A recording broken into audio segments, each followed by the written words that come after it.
พิวัฒโนพร้อมเจ้าภาพและศรัทธาบ้านสันต่อท่านที่ต้องการร่วมเป็นเจ้าภาพโรงทานอาหารน้ำดื่มติดต่อพ่อหลวงประดิษฐ์สาคำ062-478-0776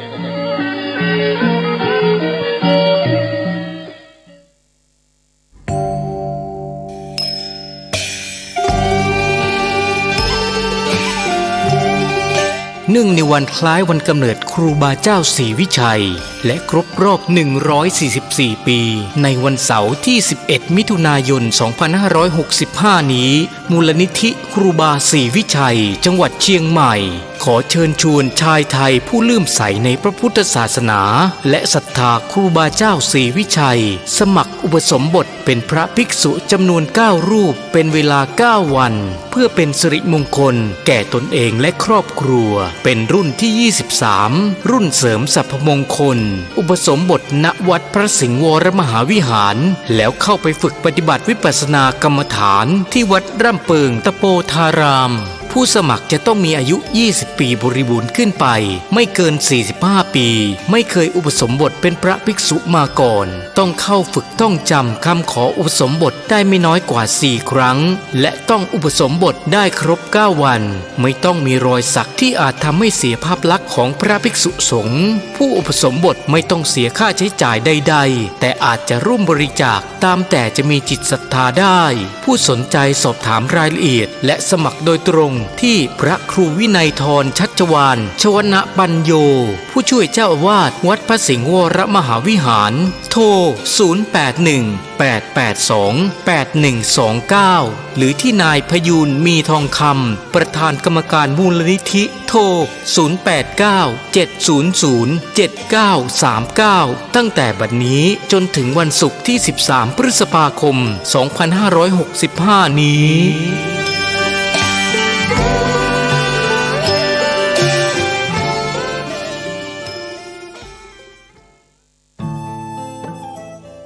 ท่านกำลังติดตามรับฟังสถานีวิทยุกระจายเสียงพระพุทธศาสนาแห่งชาติและสังคมคลื่นเพื่อการศึกษาพระพุทธศาสนาและวัฒนธรรมระบบ FM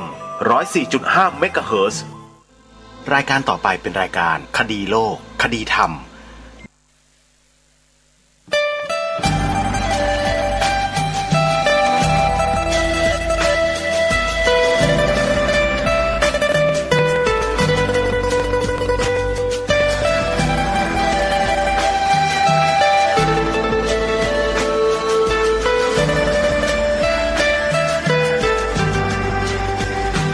กล้าคิดก็ต้องกล้าทำอย่ากลัวถ้าทำความดีเป็นศึกษาปัญหาให้ทันท่วงทีเมืองไทยจะพัฒนากว่านี้รายการดีคดีโลกคดีธรรมขอรำพันบรรยายความคิดเครื่องหมายแห่งสีทั้งสามงามถนัดขาวคือบริสุทธิ์สีสวัสดิ์หมายพระไตรรัตน์และธรรมะคุ้มจิตไทยแดงคือโลหิตเราใสซึ่งยอมสละได้เพื่อรักษาชาติศาสนาน้ำเงินคือสีโสภาอันจอมประชาพระโปรดเป็นของส่วนองค์จัดริ้วเข้าเป็นไตรรงค์ยิ่งเป็นสีธงที่รักแห่งเราชาวไทยทหารอวตารนำไปยงยุทธวิชัยวิชิตก็ชูเกียรติสยามประเทศไทยที่เจริญมั่นคงมาได้จนถึงทุกวันนี้มิได้เกิดขึ้นจากความหวาดกลัวอย่างคลาดเขลาแต่บรรพบุรุษไทยของเราทุกยุคทุกสมัยล้วนแต่มีความกล้าหาญและชาญฉลาด ราชสร้างชาติให้เกิดความมั่นคงโดยมีธงแห่งพระไตรรัตน์เป็นเครื่องนำชัยจึงเป็นที่มาที่ไปของรายการคดีโลกคดีธรรมกล้าคิดก็ต้องกล้าทำอย่ากลัวถ้าทำความดีเป็นศึกษาปัญหาให้ทันท่วงทีเมืองไทยจะพัฒนากว่านี้รายการดีๆคดีโลกคดีธรรมรายการดีๆคดีโลกคดีธรรม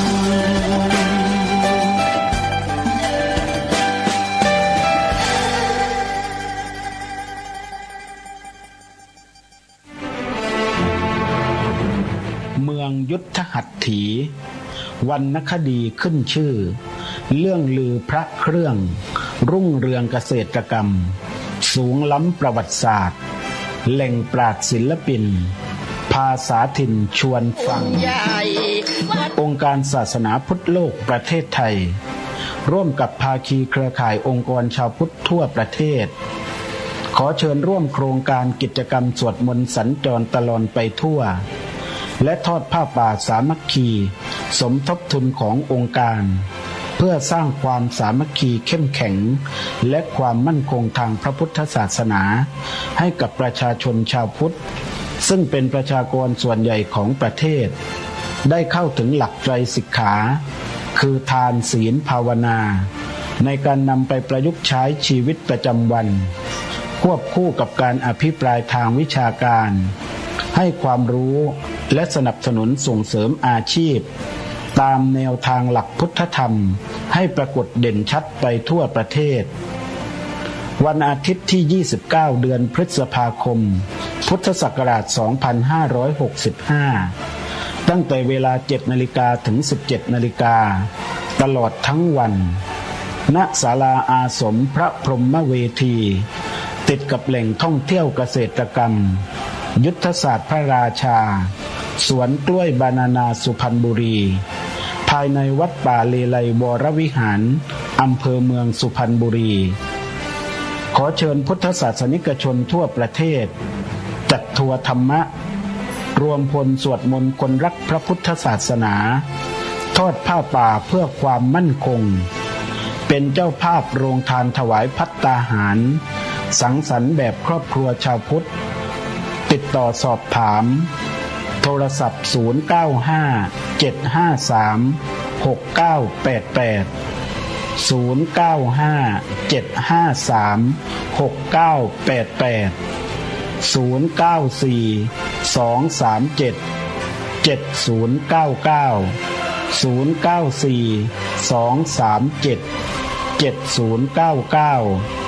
หรือร่วมเป็นเจ้าภาพทอดผ้าป่าสมทบทุนธนาคารกสิกรไทยสาขาดาวคะนองเลขที่บัญชี051-827-5151 ชื่อบัญชีบมจ.การค้าเจริญรุ่งเรือง AEC International และร่วมเป็นสมาชิกขององค์การท่านละ399 บาทได้รับของที่ระลึกเช่นเสื้อองค์การพุทธโลกและหมวกสติกเกอร์ขององค์การพุทธโลกหลวงพ่อโตปางเลไลให้พรโตโตท่องเที่ยวเกษตรกรรมชุ่มฉ่ำศาสตร์พระราชาสร้างบุญวาสนาเมืองสุพรรณภูมิพบการปาฐกถาธรรมพระมหาเถระในภาคกลางอาทิเช่นพระธรรมพุทธิมงคลเจ้าอาวาสวัดป่าเลไลวรวิหารทานศีลภาวนาอุตสาห์สร้างเป็นหนทางนำชีวิตจิตแจ่มใสยามชีพอยู่สุขไม่ทุกข์ใจยามชีพไปปรโลกไม่โศกครวญ3 อย่างเนี่ยทำให้จิตมันคุ้นแล้วเราจะอยู่อย่างสุขสบาย เขาเรียกว่าอยู่สบายตายก็ดี ตายก็ไม่เดือดร้อน อยู่ก็สบายตายก็ไม่ลำบาก พระพรหมเวที เจ้าอาวาสวัดพระปฐมเจดีย์ ขอเชิญชวนท่านพุทธศาสนิกชนทั้งหลาย มารักษาศีลกันเถิด ชื่อว่าปฏิบัติธรรม การเจริญภาวนา ภาวนาคือการทำใจให้เจริญด้วยสติปัญญา โดยประการต่างๆเจริญด้วยการฟังธรรมเจริญด้วยการทำสมาธิเจริญด้วยการรอบรู้ในกองสังขารเจริญด้วยการให้ทำเป็นทาน ย่อมชนะการให้ทั้งปวงและพระเถระวิทยากรอื่นๆอีกมากมาย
วันนี้วันขึ้น6 ค่ำเดือน6วันนี้ตรงกับวันศุกร์ที่6 พฤษภาคมพระพุทธศักราช2565รายการคดีโลกคดีธรรมมาพบกับท่านผู้ฟังเป็นปกติวันจันทร์ถึงวันศุกร์และวันเสาร์อาทิตย์ทางสถานีวิทยุแห่งนี้ท่านสามารถดาวน์โหลดแอปพลิเคชันวิทยุพุทธศาสนาทั่วไทยติดตามรับฟังรายการนี้ได้ทุกวันและรายการธรรมะสาระที่เป็นประโยชน์มากมายทางสถานีวิทยุพระพุทธศาสนาแห่งชาติประจำจังหวัดต่างๆที่รวมอยู่ภายในแอปพลิเคชันนี้ท่านฟังได้โดยสะดวกใครที่บอกให้ผู้อื่นดาวน์โหลดแอปพลิเคชันนี้ผู้นั้นได้บุญขออนุโมทนาสาธุท่านสาธุชนผู้ฟังทุกท่านก่อนที่จะมาพบกับวิทยากรเมื่อสักครู่ได้เปิดสปอตขององค์การศาสนาพุทธโลกให้กับท่านผู้ฟังได้สดับรับฟังกันไปแล้วก็ขอกล่าวอย่างนี้ว่าการจัดงานขององค์การศาสนาพุทธโลกในครั้งต่อไปที่จะถึงนี้คือวันอาทิตย์ที่29 พฤษภาคมจะไปจัดที่วัดป่าเลไลวรวิหารอำเภอเมืองจังหวัดสุพรรณบุรีทางองค์การศาสนาพุทธโลกนั้นมีความปรารถนาอย่างแรงกล้าที่จะช่วยเป็นส่วนประสานให้กับชาวพุทธทั้งประเทศในการดำเนินกิจกรรมของตนเองที่เป็นกิจกรรมพื้นฐานคือการให้ทานรักษาศีลเจริญภาวนาจะเน้นลงไปที่กิจกรรมหลักในส่วนนี้ให้พวกเราได้คุ้นชินกันทำไมจึงต้องเน้นในเรื่องของทานศีลภาวนาอันนี้มีคำตอบในงานและในงานดังกล่าวนั้นได้เชิญชวนได้กราบพระนานิมนต์ผ่านสื่อ ให้ครูบาอาจารย์พระเถรานุเถระนำคณะญาติโยมอุบาสกอุบาสิกาเข้าไปมีส่วนร่วมผนวกกันให้เป็นหนึ่งภายใต้ชื่อองค์การศาสนาพุทธโลกเพื่อเป็นกำลังในการขับเคลื่อนกิจกรรมทางพระพุทธศาสนาของเราในระดับชาติต่อไปที่กล่าวว่าระดับชาตินั้นไม่เกินความจริงไม่เกินนะฮะแต่เป็นความจริงแท้ทำไมจึงต้องระดับชาติด้วยเรื่องนี้องค์การศาสนาพุทธโลกได้กล่าวไว้ในรายการถ่ายทอดสดก็ดีในรายการที่ทำอยู่ทุกๆวันเสาร์ที่ตึก AEC นะที่ลำสาลีก็ดีก็พูดย้ำอยู่ตลอดว่าองค์การศาสนาพุทธโลกนี้เกิดขึ้นมาเพื่อให้ประชาชนพี่น้องชาวพุทธที่เป็นประชาชนประชากรส่วนใหญ่ของประเทศ90 กว่า%เนี่ยได้ดำเนินชีวิตให้ถูกต้องเหมาะสมร่วมกันไม่ว่าจะอยู่ที่ไหนแห่งหนตำบลใดก็ตามทุกท่านทุกคนทำได้ให้เหมือนกันทั้งประเทศแต่ทั้งนี้ทั้งนั้นจำเป็นที่ทุกท่านทุกคนที่เป็นพุทธบริษัทจะต้องมารวมกันให้เป็นหนึ่งภายใต้ชื่อองค์การศาสนาพุทธโลกให้ได้กันก่อนถ้าหากว่าครูบาอาจารย์รูปใดพอที่จะนำพาญาติโยมสาธุชนนั่งรถบัสรถทัวร์รถตู้มาร่วมกิจกรรมที่วัดป่าเลไลวรวิหารจังหวัดสุพรรณบุรีได้ขอกราบนิมนต์เรียนเชิญญาติโยมสาธุชนมาร่วมกิจกรรมโดยพร้อมเพรียงกันอาตมาภาพเองไม่สามารถจะพูดในรายละเอียดที่ลึกลงไปกว่านี้ได้เพราะต้องการให้ทุกท่านมารู้ด้วยตนเองที่งานในวันอาทิตย์ที่29พฤษภาคมพระพุทธศักราช2565ณวัดป่าเลไลวรวิหารอำเภอเมืองจังหวัดสุพรรณบุรีสถานที่กว้างใหญ่ไพศาลโอโถงจอดรถได้หลายพันคัน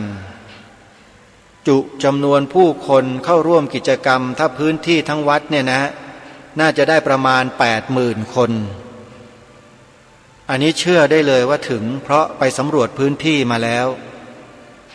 วัดป่าเลไลได้ซื้อที่ดินจากชาวบ้านเอาไว้เป็นของวัดเนี่ยจำนวนเป็นหลายร้อยไร่ถ้าหากครูบาอาจารย์นำพาญาติโยมมาจำนวนมากๆนี่ไม่ต้องห่วงครับ1ที่จอดรถเหลือเฟือ2ที่จะให้ญาติธรรมญาติโยมเรานั่งเพื่อร่วมกิจกรรมมากมายเพียงพอแน่นอนเรื่องอาหารการขบฉันห้องน้ำห้องท่าสะดวกวัดป่าเลไลโดยพระเดชพระคุณท่านเจ้าคุณพระธรรมพุทธิมงคลหลวงพ่อไซอิ่งยินดีต้อนรับ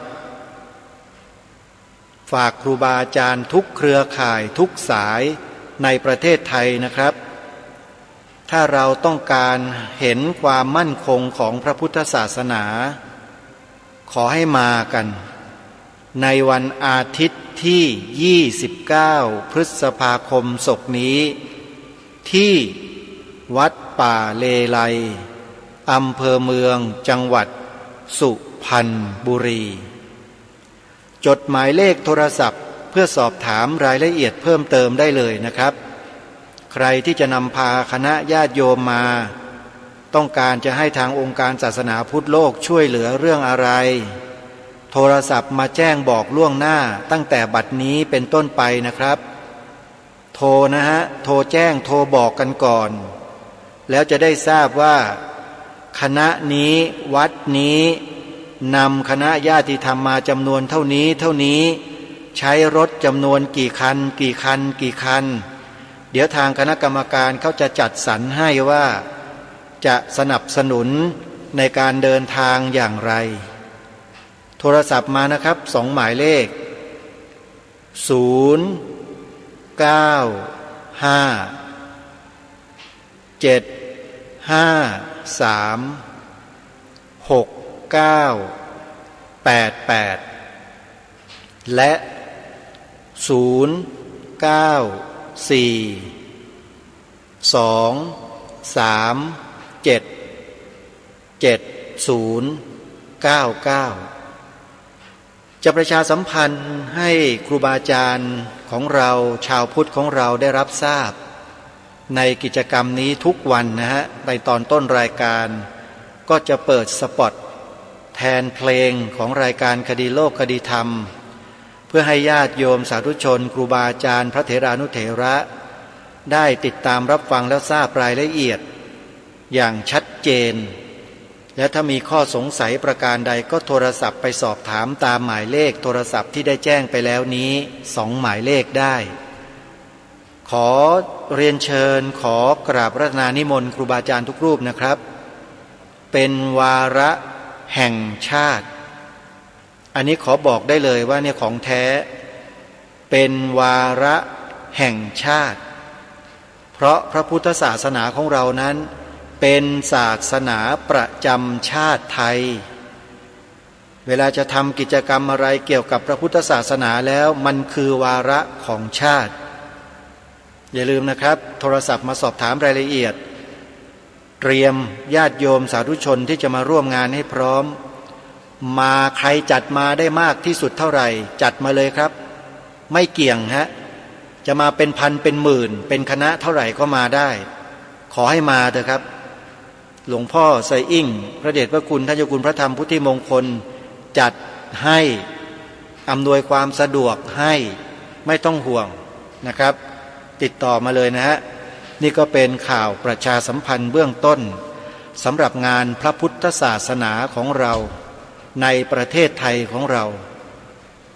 ในฐานะที่เป็นพุทธบริษัทเป็นพลเมืองส่วนใหญ่ของประเทศเป็นเจ้าของประเทศแท้ๆพวกเราเนี่ยเราจำเป็นที่จะต้องช่วยกันอะไรก็ตามที่เป็นงานเพื่อส่วนรวมแล้วรายการคดีโลกคดีธรรมไม่เคยเกี่ยงไม่ต้องบอกไม่ต้องมาบังคับไม่ต้องมาว่าจ้างเมื่อเห็นว่าเป็นประโยชน์แล้วก็จะช่วยกันทำหน้าที่เผยแพร่ให้ข้อมูลข่าวสารด้วยกันงานนี้เป็นงานส่วนรวมไม่ใช่งานส่วนตัวนะฮะเพราะฉะนั้นเมื่อเป็นงานส่วนรวมที่เกี่ยวข้องกับสถาบันพระพุทธศาสนาของเราแล้วผู้ที่อยู่ในพระพุทธศาสนานับถือศาสนาพุทธจะต้องให้ความสำคัญโดยเฉพาะพระสงฆ์เราจะต้องเป็นหนึ่งเป็นอันดับหนึ่งฮะที่จะต้องให้ความสำคัญก่อนใครเพื่อนเพราะองค์การศาสนาพุทธโลกนี้อุบัติขึ้นมาเกิดขึ้นมาเพื่อช่วยเหลือพระสงฆ์โดยตรงนะครับผมขอบอกนะฮะช่วยเหลือพระสงฆ์ที่เป็นพระสังฆาธิการทั่วประเทศที่กำลังประสบปัญหาอะไรบางอย่างอยู่ที่เกี่ยวข้องกับส่วนราชการใครที่มีปัญหาไม่สามารถดำเนินกิจการของวัดได้ตามปกติติดขัดในส่วนราชการดีครับยิ่งมาได้ยิ่งดีจะได้มาเล่าประสบการณ์ตรงนี้ให้กับหมู่คณะได้ฟังร่วมกันด้วยโดยเฉพาะทางคณะกรรมการองค์การศาสนาพุทธโลกก็จะได้เก็บข้อมูลของท่านนี้ไว้แล้วจะได้ไปช่วยกันแก้ไขปัญหานั้นให้เกิดเป็นประโยชน์ต่อที่นั้นๆวัดนั้นๆได้นะครับเพราะนั้นมานะครับ29พฤษภาคมศกนี้ที่วัดป่าเลไลอำเภอเมืองจังหวัดสุพรรณบุรีครับหมายเลขโทรศัพท์อีกครั้งหนึ่งนะฮะบางทีบางท่านจดไม่ทันนะครับโทรศัพท์สอบถามรายละเอียดได้ที่หมายเลข095-753-6988และ094-237-7099 สอ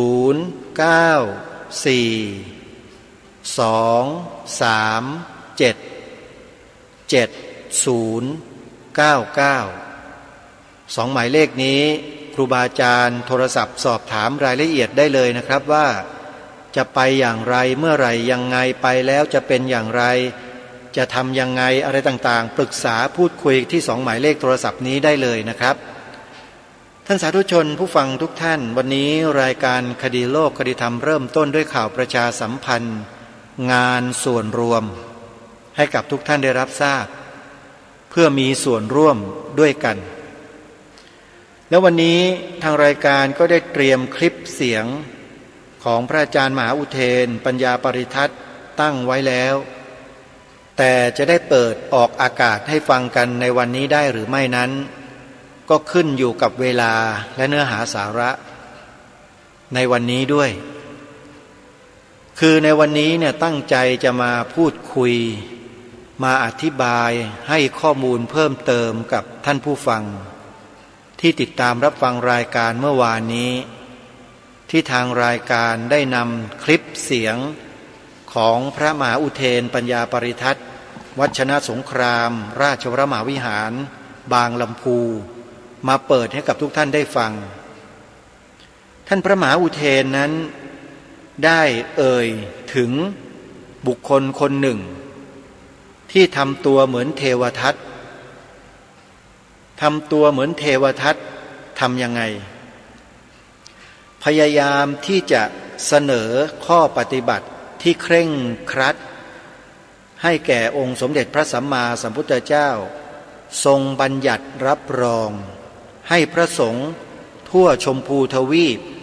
ปฏิบัติอย่างเคร่งครัดตามข้อเสนอนั้นแต่ท่านสาธุชนเชื่อไหมว่าองค์สมเด็จพระบรมศาสดาสัมมาสัมพุทธเจ้าทรงปฏิเสธทั้งที่เป็นสิ่งที่ดีนะให้พระสงฆ์ปฏิบัติอย่างเคร่งครัดมากๆเลยมีอยู่5 ข้อ 1. ให้พระสงฆ์อยู่ป่าเป็นวัดห้ามอยู่ตามเรือนที่ชาวบ้านสร้างให้ 2. ให้บิณฑบาตเป็นวัด 3. ให้ครองผ้าบังสุกุลเท่านั้นเป็นวัดทายกทายิกาเย็บตัดอย่างสวยงามอย่างดีมาถวายรับไม่ได้ผิด 4. อยู่โคนไม้เป็นวัดห้ามอยู่ที่อื่นเป็นเรือนเป็นอะไรก็ห้ามอยู่ฝนตกฟ้าร้องก็อยู่ที่โคนไม้อย่างเดียวและ 5. ห้ามพระฉันปลาฉันเนื้อให้ฉันแต่มังสวิรัติฉันผักนี่คือข้อปฏิบัติ5 ข้อที่พระเทวทัตทูลขอพระพุทธเจ้าให้ทรงบัญญัติให้พระสงฆ์ในสังฆมณฑลทั้งหมดปฏิบัติตามแต่องค์สมเด็จพระสัมมาสัมพุทธเจ้าทรงปฏิเสธแล้วก็ทรงให้เหตุผลไว้หลายประการตามที่เราท่านทั้งหลายได้ฟังคำอธิบายของพระมหาอุเทนปัญญาปริทัศน์กันไปแล้วเมื่อวานในวันนี้ก็เลยอยากจะบอกกับสาธุชนทั้งหลายว่าบุคคลที่พระมหาอุเทนเอ่ยถึงแล้วก็เปรียบเทียบเหมือนกับพระเทวทัตในยุคพระพุทธกาลเป็นบุคคลที่หลงยุคหลงการแล้วก็พยายามที่จะใส่ร้ายป้ายสีพระกล่าวหาพระมาโดยตลอดพระมหาอุเทนก็เลยหยิบยกหลักฐานทางพระบาลีทางพระไตรปิฎกขึ้นมาเอ่ยอ้างแล้วก็ชี้แจงให้กับสังคมได้รับทราบว่าบุคคลกลุ่มนี้เนี่ยมีการกระทำกันแบบแท็กทีมคำว่าแท็กทีมในที่นี้ก็คือร่วมมือกันทำหน้าที่ฝ่ายนี้ทำหน้าที่ประกาศออกไปฝ่ายนั้นทำหน้าที่แก้ต่างฝ่ายนั้นทำหน้าที่รับรองฝ่ายนั้นทำหน้าที่อะไรก็จัดวางกันไว้เป็นระบบเรียกว่ามีการเตรียมการกันมาอย่างดีว่างั้นเถอะ แต่ท่านสาธุชนทั้งหลายเชื่อไหมฮะคนเหล่านี้ยังไงก็มีพิรุษเผอิญท่านพระมหาอุเทนปัญญาปริทัตเนี่ยท่านเป็นบัณฑิตเป็นผู้รู้เป็นผู้แตกฉานในพระบาลีจบปรริญญาธรรม9ประโยคเมื่อท่านมีความรู้เหล่านี้แล้วท่านเห็นอะไรที่ไม่ชอบมาพากลท่านก็ออกมาตำหนิออกมาติงมาเตือนเพื่อให้เกิดความถูกต้องดีงามเกิดขึ้นในสังคมท่านไม่ได้ไปเบียดเบียนใครท่านไม่ได้ไปกล่าวร้ายใครแต่ท่านเปรียบเทียบอุปมาอุปไมยให้เห็นเท่านั้นว่าคนนี้กลุ่มนี้ทำตัวเหมือนกับพระเทวทัตในสมัยพุทธกาลซึ่งมันคนละยุคกันยุคนี้เป็นอีกยุคหนึ่งซึ่งแตกต่างกันลิบลับจากสมัยครั้งพุทธกาลเทียบกันไม่ติดเลยท่านสาธุชนทั้งหลายแต่คนกลุ่มนี้ก็พยายามที่จะดึงพวกเราเนี่ยให้กลับไปสู่ยุคนั้นเหมือนเดิมซึ่งมันเป็นไปไม่ได้การที่องค์สมเด็จพระสัมมาสัมพุทธเจ้าทรงบัญญัติพระวินัยแต่ละข้อเนี่ยพระองค์ไม่ได้ทรงคิดขึ้นเองแต่มีผู้คนในสังคมในพื้นที่ในภูมิภาคนั้นๆเนี่ยเขาโพลธนาขึ้นเขากล่าวตำหนิพระสงฆ์ที่กระทำในสิ่งที่ไม่เหมาะไม่ควรให้องค์สมเด็จพระสัมมาสัมพุทธเจ้าทรงรับรู้รับทราบเมื่อพระองค์ทรงรับรู้รับทราบจากชาวบ้านแล้วก็เรียกประชุมสงฆ์สอบถามทวนความทั้งหมดเมื่อได้เป็นสัตว์แล้วพระพุทธองค์ก็ทรงบัญญัติพระวินัยแต่ละข้อเช่นนี้มาโดยตลอดทีนี้คนในยุคนี้ตามที่ท่านพระมหาอุเทนกล่าวถึงเนี่ยท่านบอกว่าหลงยุคยังไงโยมในครั้งสมัยพุทธกาลนั้นไม่มีระเบียบไม่มีกฎหมายไม่มีอะไรต่อไม่อะไร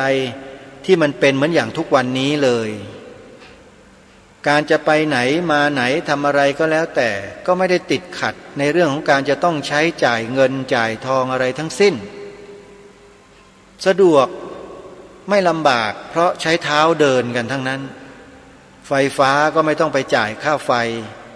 น้ำประปาก็ไม่ต้องไปจ่ายค่ามิเตอร์จับจ่ายใช้สอยสิ่งของเครื่องใช้ต่างๆที่จำเป็นสมัยนู้นก็ไม่มีอะไรทั้งนั้นโทรศัพท์มือถือ iPad iPhone แท็บเล็ตโน้ตบุ๊กคอมพิวเตอร์สมัยพุทธกาลมีไหมโยมไม่มีเลยแล้วจำเป็นต้องใช้ไหมไม่จำเป็นแต่การบัญญัติพระวินัยในหลายๆข้อที่มีปรากฏอยู่227ข้อเนี่ยมีที่มาที่ไปทั้งนั้นเลยมีเหตุแล้วเหตุนั้นก็เหมาะสมกับสมัยนั้นยุคนั้นซึ่งมีความจำเป็นที่จะต้องบัญญัติเช่นนั้นเพื่อให้สมกับสมัยแต่พอมาในยุคนี้บทบัญญัติบางอย่างที่มันขัดแย้งกับความเป็นจริงของสังคมยุคปัจจุบันก็มีพระพุทธองค์ไม่ได้ทรงเตะเคร่งตึงถึงขนาดว่าไม่ยอมไม่ใช่นะฮะไม่ใช่อย่างนั้นนะพระวินัยในทางพระพุทธศาสนาเนี่ยไม่ใช่กฎหมายนะโยมอย่าไปเอาความรู้สึกที่ตนเองมีความเข้าใจในด้านกฎหมายมาจับในเรื่องของพระวินัยของพระสงฆ์มันไม่ใช่มันคนละเรื่องไอ้นั่นมันเป็นข้อบัญญัติของพวกมีกิเลสตัณหามานะทิฏฐิทั้งนั้นเลยนั่นน่ะเป็นคนมีกิเลสพวกปุถุชนคนหนาด้วยกิเลสบัญญัติกันทั้งนั้นกฎหมายนะแต่นี่คือพระวินัยที่องค์สมเด็จพระสัมมาสัมพุทธเจ้าทรงบัญญัติเวลาจะใช้เนี่ยมันต้องใช้ปัญญาไม่ใช่ใช้สีข้างเข้าถูกูจะเอาแบบเนี้ยพระพุทธเจ้าว่าอย่างนี้ก็ต้องอย่างนี้ไม่ได้พวกพระพวกนี้รับเงินเนี่ยเป็นโจรทั้งนั้น กล่าวหากันถึงขนาดเนี้ยท่านสาธุชนลองคิดดูอาตมาภาพก็เลยนำคลิปเสียงของพระมหาอุเทนปัญญาปริทัศน์ที่พูดถึงเรื่องคนคนนี้เอาไว้มาเปิดให้ฟังยังไม่จบนะยังมีอีกช่วงหนึ่งที่ท่านพูดไว้เนี่ยเดี๋ยวจะนำมาเปิดอีกเพื่ออะไรล่ะมาเปิดเนี่ยเพื่อให้ชาวพุทธเราเนี่ยหูตาสว่างได้รู้ได้เข้าใจได้ถูกต้องตรงกันเพื่อการปฏิบัติต่อกันได้ถูกต้องและเพื่อป้องกันมิจฉาทิฏฐิเข้าแทรกซึมในจิตใจของเราด้วยพวกมิจฉาทิฏฐิทั้งหลายทั้งปวงที่กำลังโลดแล่นเต้นเล่นทำอะไรกันอยู่ทุกวันนี้ก็พยายามที่จะใส่ความผิดให้กับคณะสงฆ์ทั้งประเทศ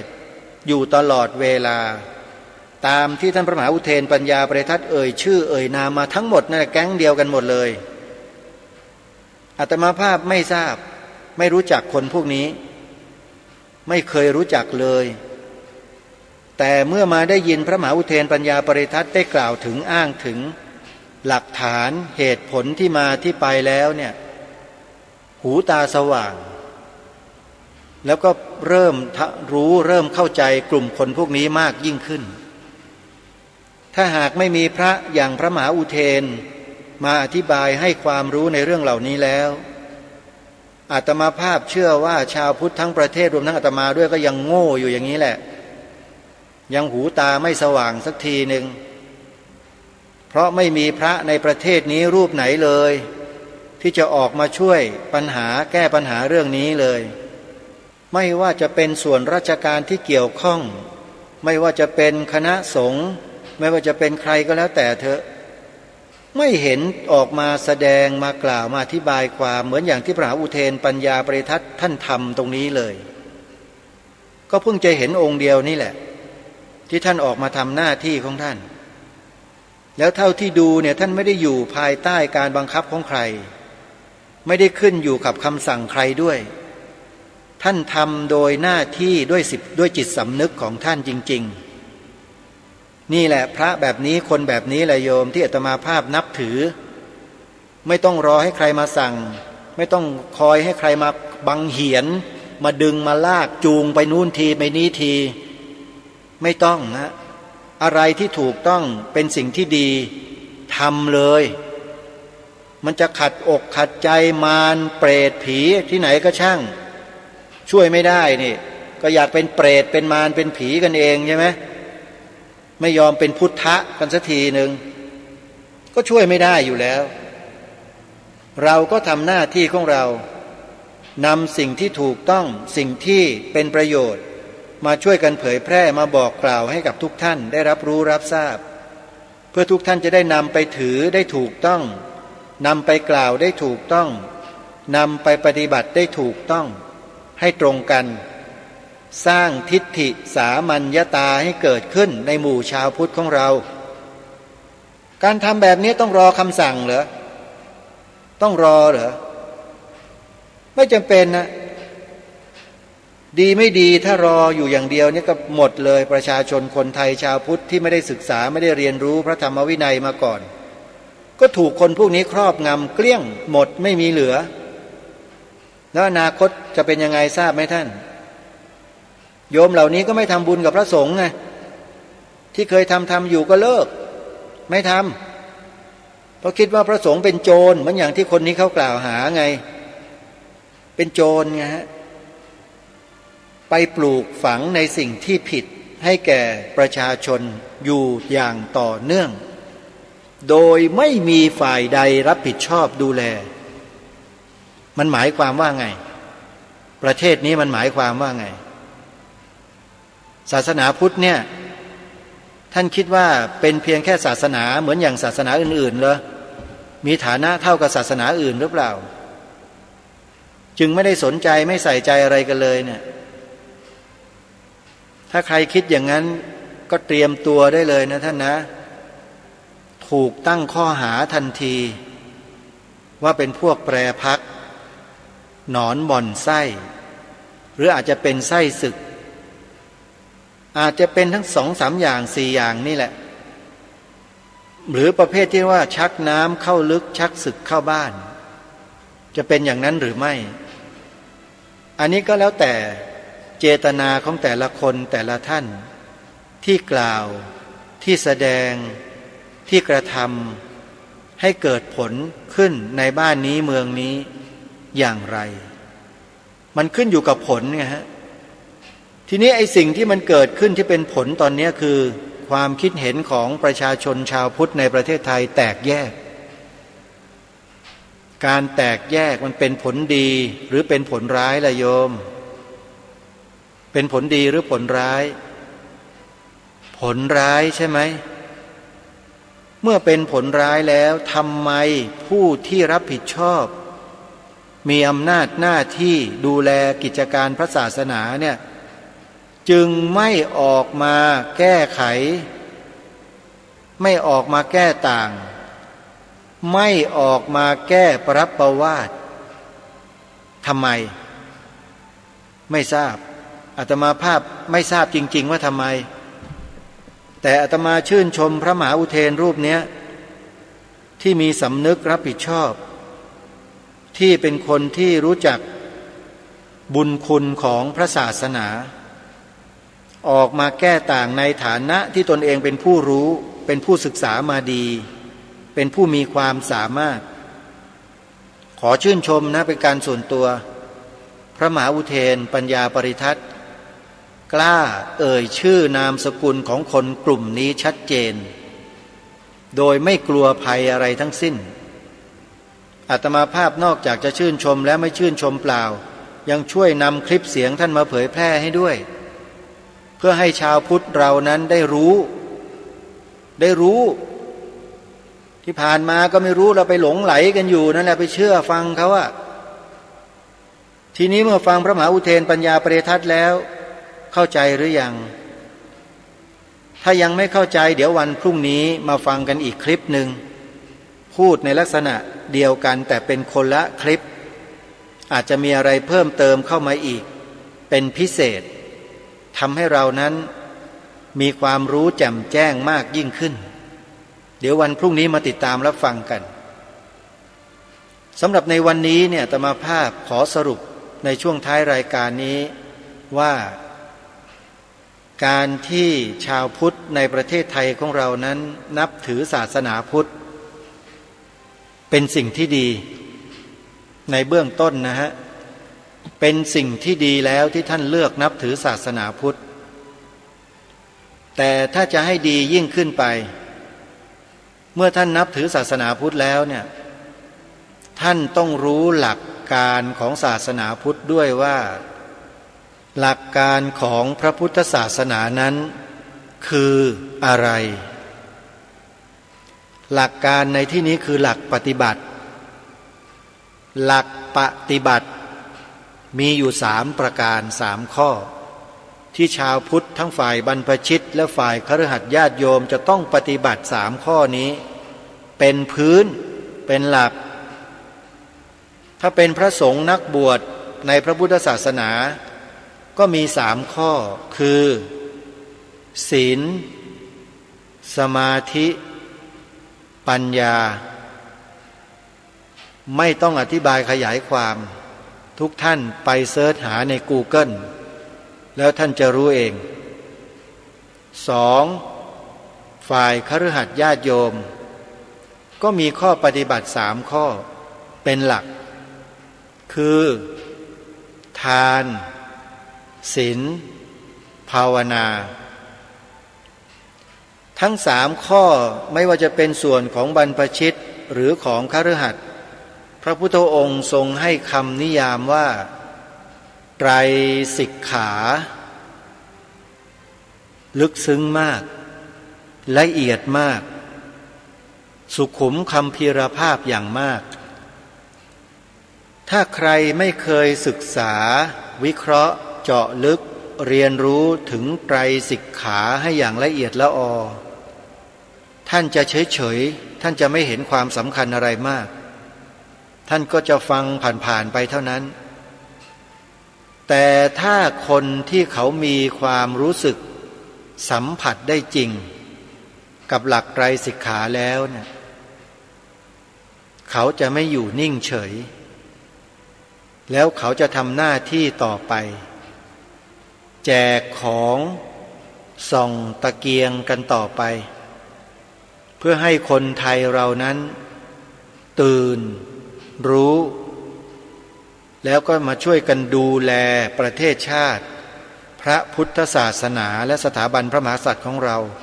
ร่วมกันตลอดไป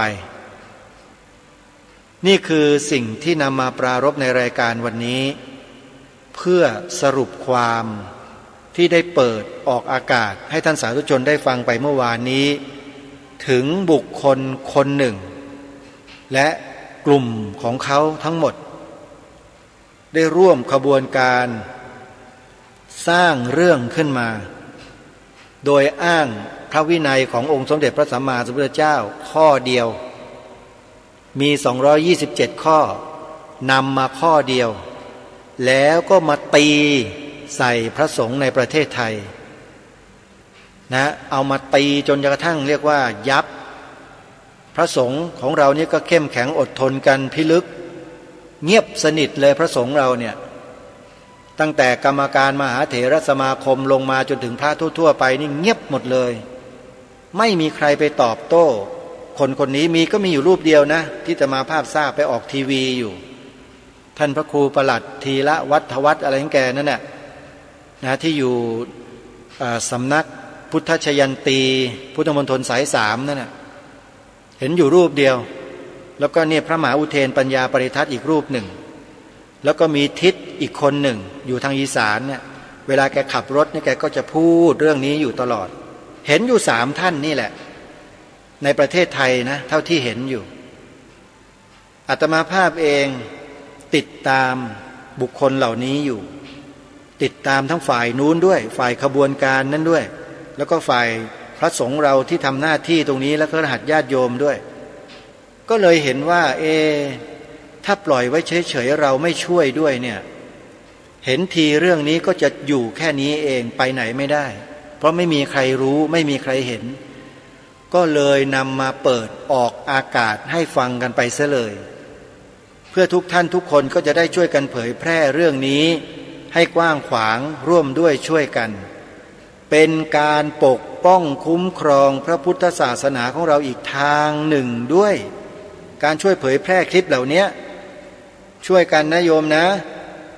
อย่าฟังแต่เพียงคนเดียวส่งไปเผื่อแผ่ให้เพื่อนๆพี่น้องชาวพุทธเราทั่วประเทศได้ฟังกันด้วยส่วนอาตมาภาพก็ทำหน้าที่อยู่ตรงนี้แหละโยมนะทำหน้าที่อยู่ตรงนี้ให้ความรู้ให้ข้อมูลกับทุกท่านอยู่ตรงนี้อะไรที่ทราบมาพิจารณาแล้วศึกษาแล้วเห็นแล้วรู้แล้วคิดว่าน่าจะเผยแพร่ได้ก็เผยแพร่ให้กับทุกท่านได้ติดตามรับชมรับฟังกันแต่ถ้าอันไหนดูแล้วมันไม่เหมาะไม่ควรไม่สมอาตมาภาพก็จะยุติไว้ก็จะนำมาปรารภแต่เพียงคร่าวๆเท่านั้นเองเพื่อให้ทุกท่านได้รู้ได้เห็นได้ทำความเข้าใจร่วมกันอย่าลืมนะฮะวันที่29พฤษภาคม29พฤษภาคมจดไว้ในปฏิทินเลยโยม29พฤษภาคม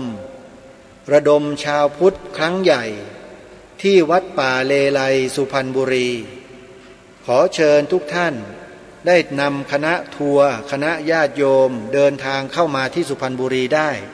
ไม่จำกัดจำนวนผมขอยืนยันเองแทนองค์การศาสนาพุทธโลกด้วยนำมาได้ไม่จำกัดจำนวนฮะแล้วถ้าหากว่ามีเจ้าหน้าที่ของรัฐขัดขวางการจราจรไม่ให้ท่านเข้ามาโทรแจ้งที่2หมายเลขนี้นะจดไว้นะฮะ2หมายเลขนี้นะครับ095-753-6988และ094-237-7099เป็นเบอร์โทรศัพท์ขององค์การศาสนาพุทธโลกพบกันวันที่29พฤษภาคมที่วัดป่าเลไลสุพรรณบุรีนะครับครูบาอาจารย์ทุกรูปข ขอฝากนะฮะเรื่องนี้เป็นเรื่องใหญ่แล้วทำได้จริงบุคลากรคณะกรรมการบริหารองค์การนั้นผมติดตามและดูแล้วเชื่อมั่นได้เลยครับว่าจะทำหน้าที่ช่วยเหลือ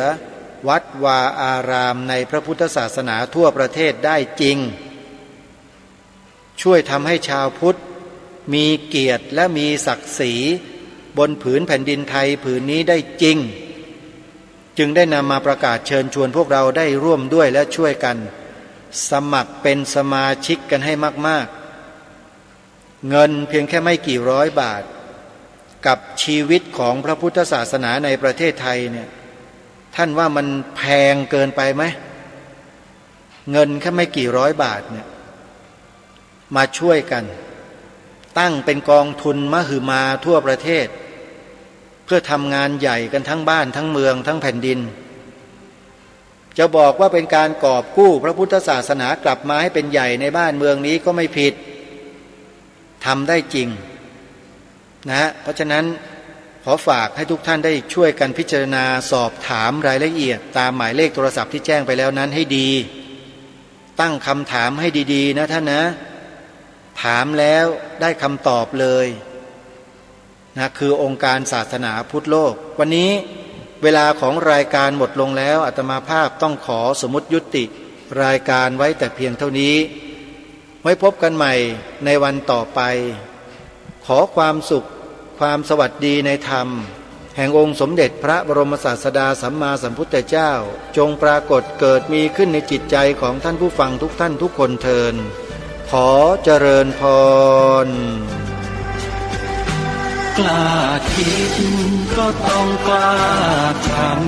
ำอย่ากลัวถ้าทำความดีเป็นศึกษาปัญหาให้ทันท่วงทีเมืองไทยจะพัฒนากว่านี้รายการดีคดีโลกคดีธรรมขอรำพัน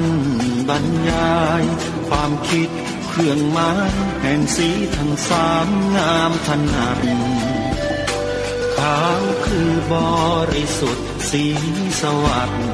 หมายพระไตรรัตน์และธรรมะคุ้มจิตไทยแดงคือโลหิตเราใสซึ่งยอมสละได้เพื่อรักษาชาติศาสนาน้ำเงินคือสีโสภาอันจอมกระชากพระโปรดเป็นของส่วนองค์จับริ้วเข้าเป็นไตรรงค์จึงเป็นสีธงที่รักแห่งเราชาวไทยทหารอวตารนำไปยงยุทธวิชัยวิชิตก็ชูเกียรติสยามประเทศไทยที่เจริญมั่นคงมาได้จนถึงทุกวันนี้มิได้เกิดขึ้นจากความหวาดกลัวอย่างคลาดเขลาแต่บรรพบุรุษไทยของเราทุกยุคทุกสมัยล้วนแต่มีความกล้าหาญและชาญฉลาด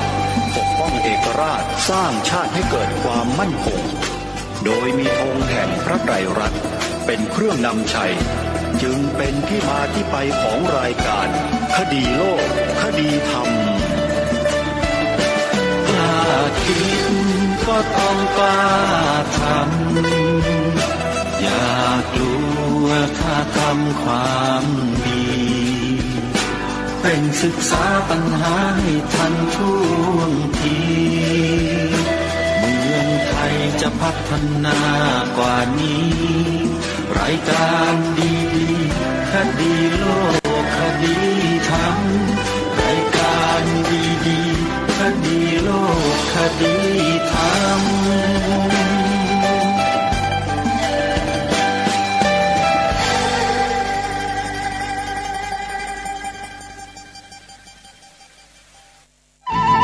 ที่จบไปแล้วนั้นเป็นรายการ